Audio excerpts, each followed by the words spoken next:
Mesdames et messieurs, bonjour et bienvenue à bord de la saison 2 de Je t'offre un rail, le podcast qui va vous rendre accro au train. Je suis Tolt, votre chef de bord pour cet épisode réalisé avec le soutien de SNCF Connect, l'application de référence pour le train et les mobilités durables qui accompagne plus de 15 millions d'utilisateurs dans leurs déplacements en France et en Europe. Pour votre tranquillité et le respect de tous, nous vous invitons à utiliser des écouteurs pour profiter de ce podcast. Toute l'équipe au rail se joint à moi pour vous souhaiter un bon voyage, attention au départ et à la fermeture automatique des portes.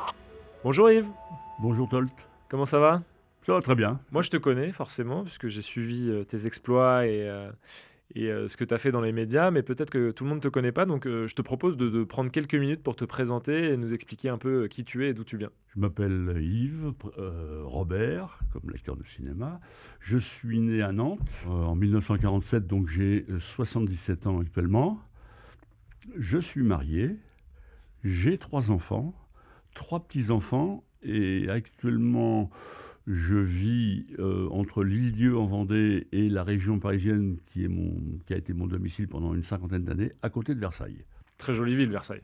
Ah, mais ça, Versailles, avec sa gare, Versailles rive droite et Versailles rive gauche, et Versailles chantier, les 3 gares et Porte-Fontaine, parce qu'il y a quand même 4 ou 5 gares à Versailles. À Montreuil aussi. Et il y a Montreuil, j'allais l'oublier celle-ci. Tu parles à Versailles. Donc, Et j'ai toujours exercé dans le monde horticole, agricole, mais horticole surtout, pépinière, espace vert, travaux publics, tout ce qui est grande distribution spécialisée. Donc ça a été toujours mon activité, disons, principale qui m'a nourri, et principalement à l'étranger. Parce que j'ai eu l'avantage d'être un élève très studieux en 6e, je dis ça pour ceux qui rentrent en 6e actuellement, très studieux en anglais, et ça m'a servi. Donc j'ai beaucoup travaillé à l'étranger, dans ce milieu technique, et par la suite, j'ai travaillé jusqu'à l'âge d'à peu près de 70 ans. Et quand j'ai décidé de lever le pied, donc c'était il y a 7 ans, je me suis trouvé une activité qui n'a rien à voir, mais qui assouvissait, si je puis dire, mon envie de me déplacer et de voyager. J'ai fait convoyeur automobile. Si j'ai bien compris, j'ai quand même affaire à un féru de voyage. Oui, ça, les voyages, j'ai commencé à... Enfin, j'ai toujours aimé regarder les cartes, rêver. Puis le voyage, c'est quoi ? C'est bien souvent le propre un peu de l'être humain. L'être humain est curieux. Il veut savoir un peu. Alors, il faut des fois avoir l'esprit plus explorateur ou aventurier que d'autres pour voyager et se déplacer. Mais moi, il fallait que je bouge. Et c'est pas forcément des voyages touristiques, hein. Pour moi, c'est partir d'un endroit, suivant un thème que je définissais, aller voir les mers qui, par exemple, j'ai fait ça à pied, voir les 3 mers qui entourent la région parisienne, à savoir la mer du Nord, la Manche, l'Atlantique et la Méditerranée. Donc, je partais de chez moi et je suis allé sur la Manche à pied, je suis allé sur l'Atlantique à pied 3 fois, et je suis allé sur la Méditerranée à pied 1 fois. Donc c'était un peu l'idée du déplacement. Je suis en ligne droite, fallait je prenais pas le temps de m'arrêter, et des choses comme ça. Déjà, un certain goût du défi, en fait. Oui, un certain goût du défi. Après, il y a eu des défis.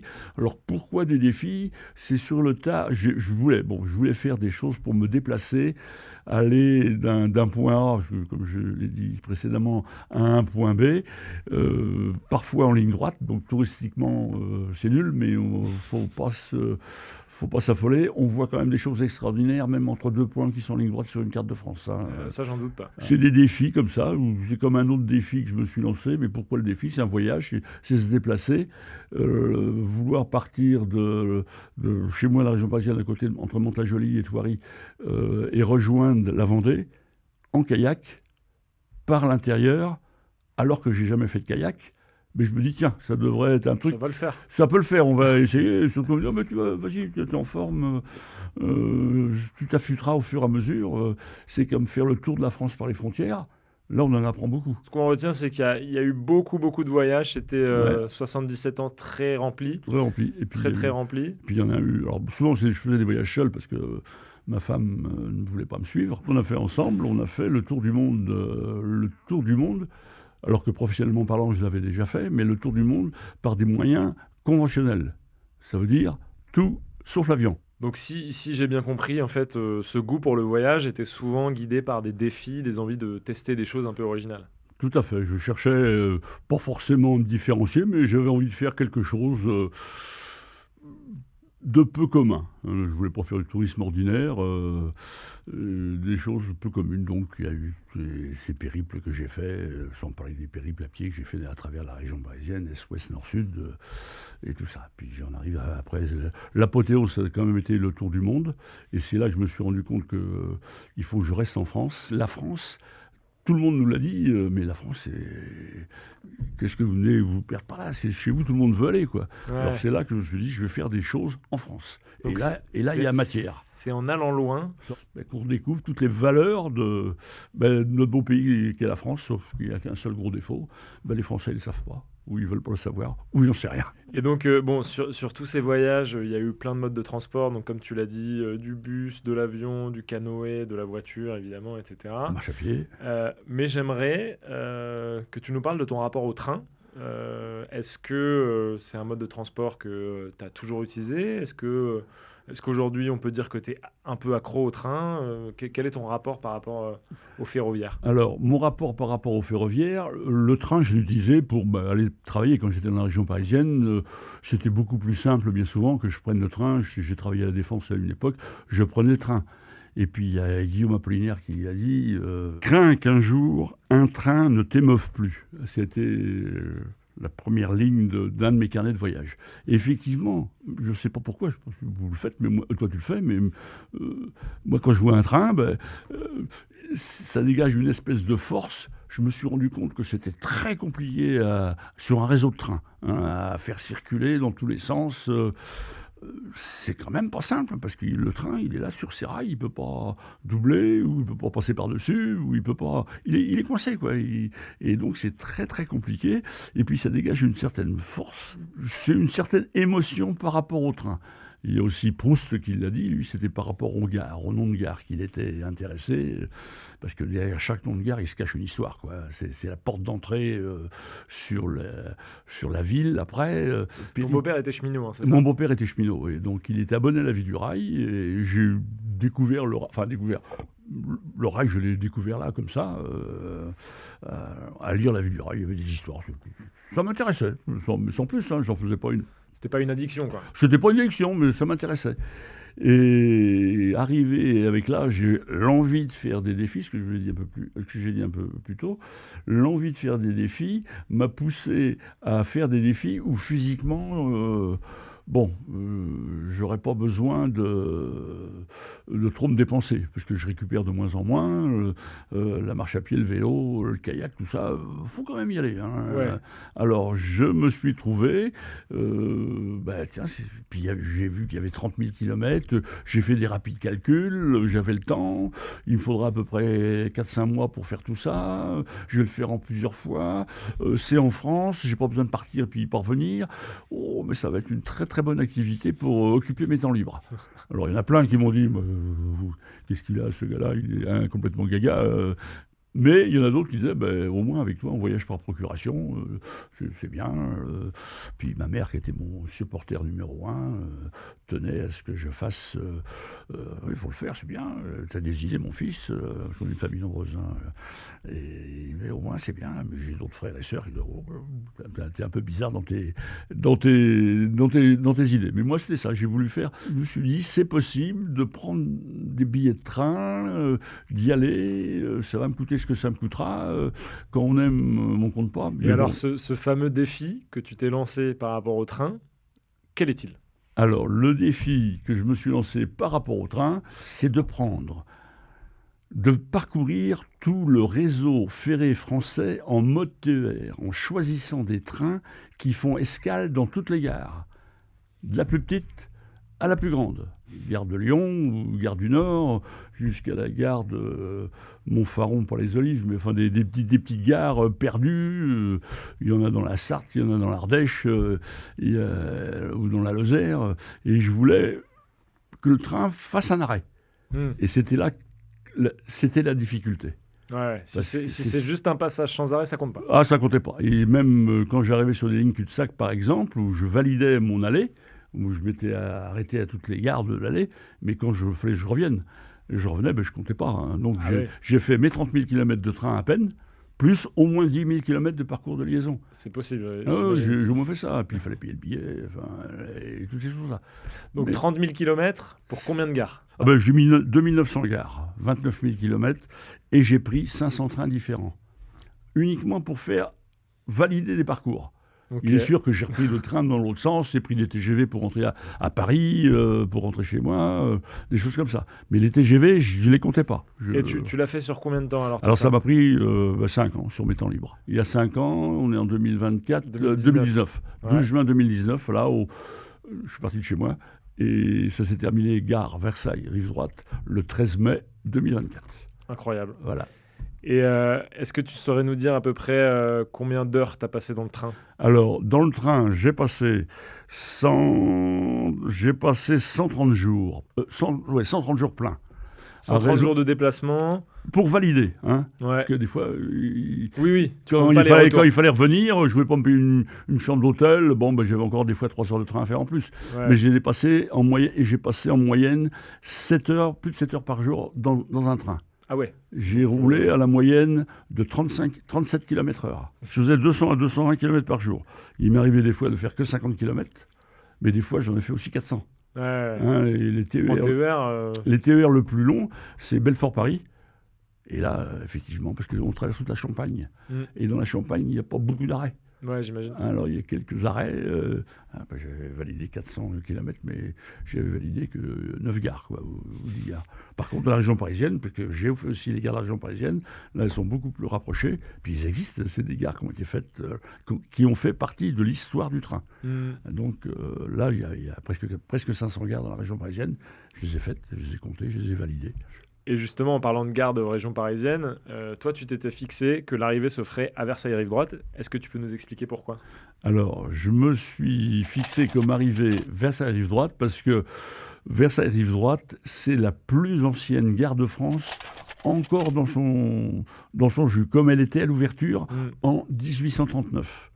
Même si ce n'est pas la plus vieille gare de France, c'est la gare une des plus vieilles.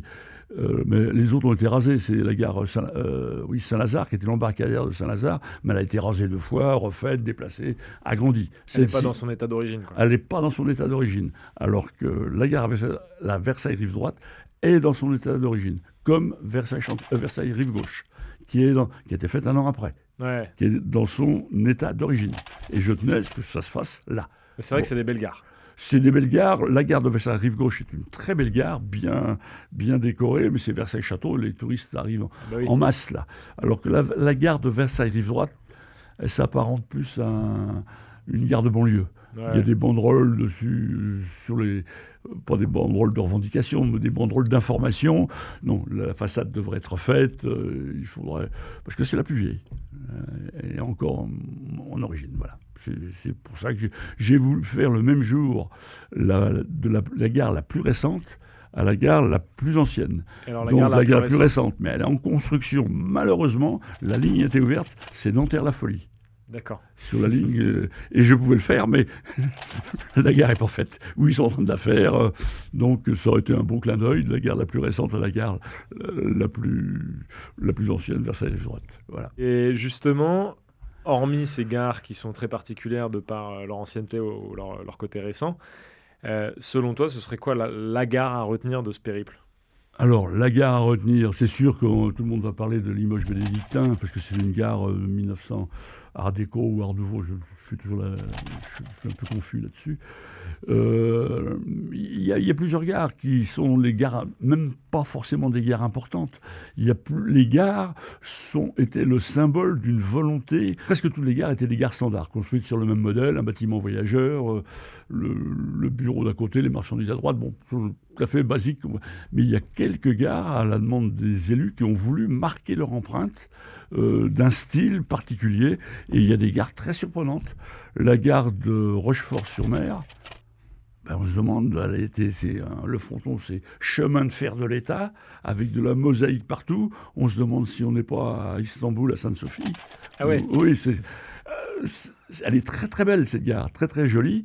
Et donc c'est une volonté de faire voir chemin de fer de l'État, parce que le réseau venait d'être repris, le réseau de l'Ouest a été repris par l'État à l'époque. Il y a la gare, la Verrière de Bordeaux. Mais une verrière énorme, la plus grande verrière de France. Et il y a des petites gares. La gare qui est, paraît-il, la 4e plus belle gare de France, la gare de Valençay, dans l'Indre-et-Loire, je crois. Qui fait du très bon vin et du très bon fromage. Alors, c'est la commune, alors ça je me suis renseigné, vous avez raison de le dire, c'est la seule commune qui a 2 appellations d'origine contrôlée sur son territoire. Le vin et le fromage. Ouais. Et ben, on peut dire qu'il y a la gare aussi, qui est une gare terminus de la ligne Leblanc-Argent et de la ligne Salbris-Valençay. Et c'est un véritable petit château. C'est un petit. La gare, c'est un château, parce qu'il y a aussi un château à Valençay. Il y a un château à Valençay, mais la gare, ils l'ont refaite comme les châteaux de la Loire. Ah oui, d'accord. Rien à voir avec Chenonceau ou la gare. Oui, c'est une gare. Mais... Donc en fait, ce que tu nous dis, c'est qu'en allant à Valençay, il faut évidemment aller voir le château de Valençay, qui est absolument sublime. Oui. Mais aussi, en y allant en train, on peut passer par un autre petit édifice super joli qui est la gare. Qui est la gare, oui, la Voilà. gare. Oui, ça surprend. Hein. Ouais. Ça surprend. Cette gare, elle m'a surpris parce que c'était un chemin de fer de Sologne. Attention, c'est un TER, hein, c'est exploité par Ouais. SNCF. C'est une voie métrique. Ça roule pas vite. J'ai eu l'avantage de voyager assis à côté du conducteur. C'est très bien. J'ai vu les biches et les sangliers traverser et les chasseurs en train de. Est-ce que ce voyage en train t'a rendu complètement accro? Puisque si j'ai bien compris, tu t'aimais bien le train, mais c'était pas non plus une addiction. Est-ce que là, maintenant, on peut dire que t'es complètement accro au train? Alors, je me suis. C'est au pied du mur qu'on voit le maçon, c'est en forgeant qu'on devient forgeron, etc. etc. C'est en prenant le train qu'on finit par s'y intéresser. Et s'y intéresser beaucoup. Maintenant, je regarde, je vois surtout la morale que j'ai tirée du train, c'est qu'on parle de la révolution Internet, le téléphone et des ordinateurs, tout ça. Mais c'est de la rigolade, tout ça.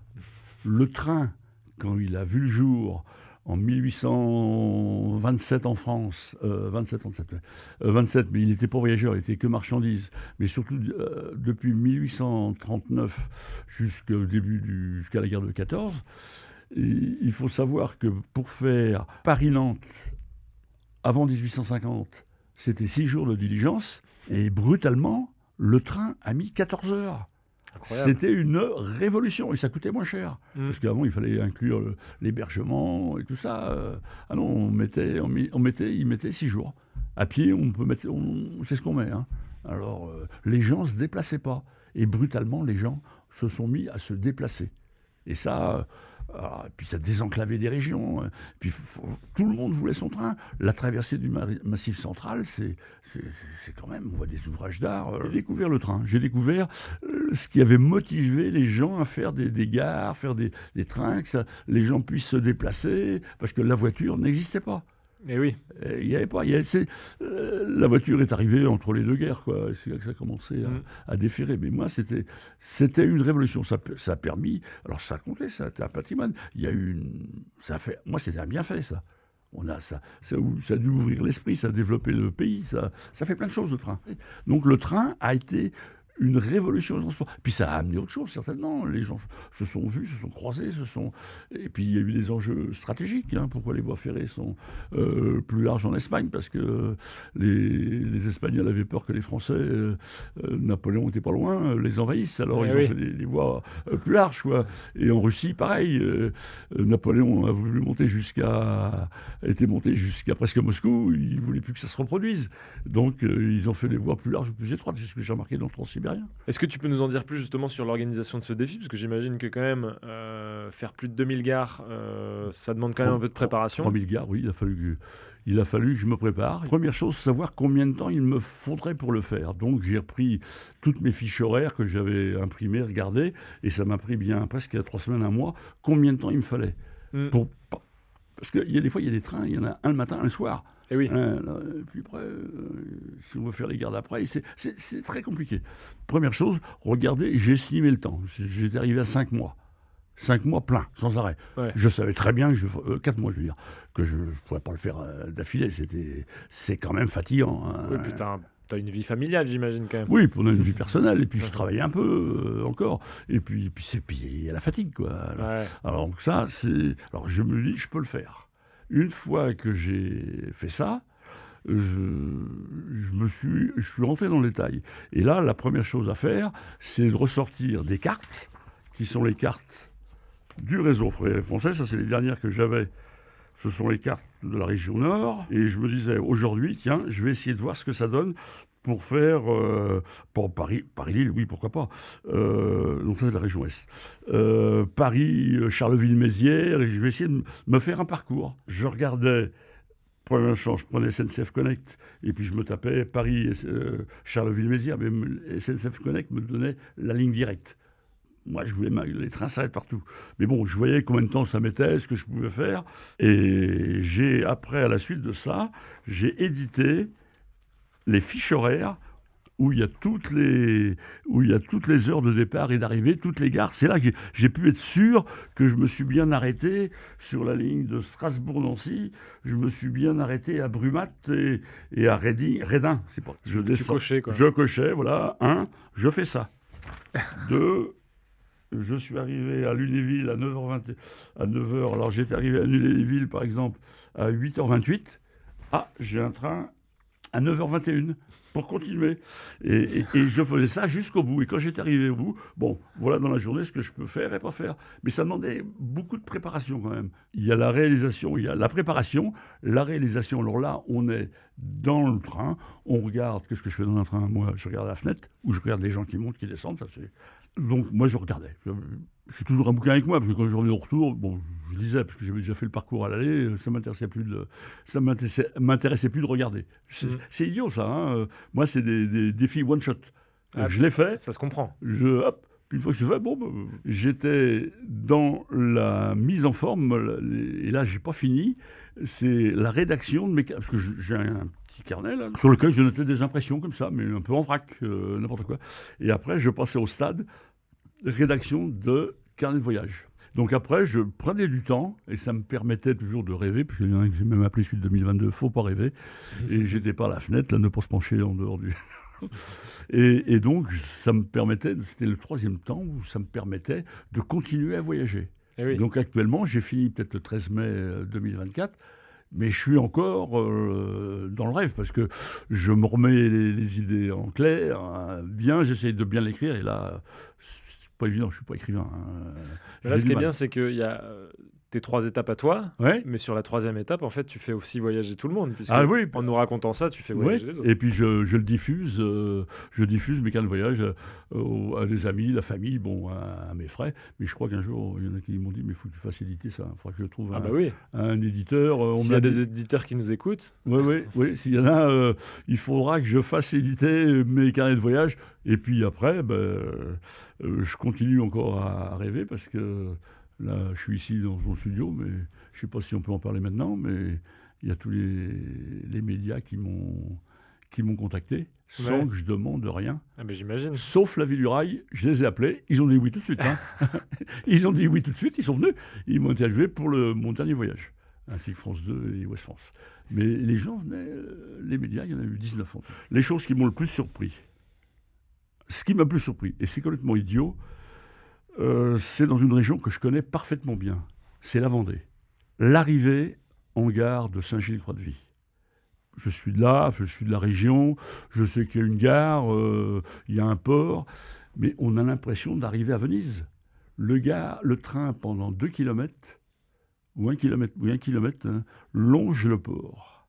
À Venise, il passe sur la lagune, puis on arrive sur le Grand Canal, et là, le train longe le port, puis il y a la gare. Et il y avait des gens qui prenaient des photos, une dame en particulier, et puis, c'est bien, on prend des photos.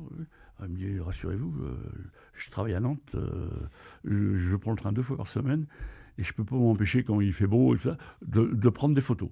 Et elle prenait effectivement l'arrivée à Saint-Gilles-Croix-de-Vie, et pourtant je la connais, cette région.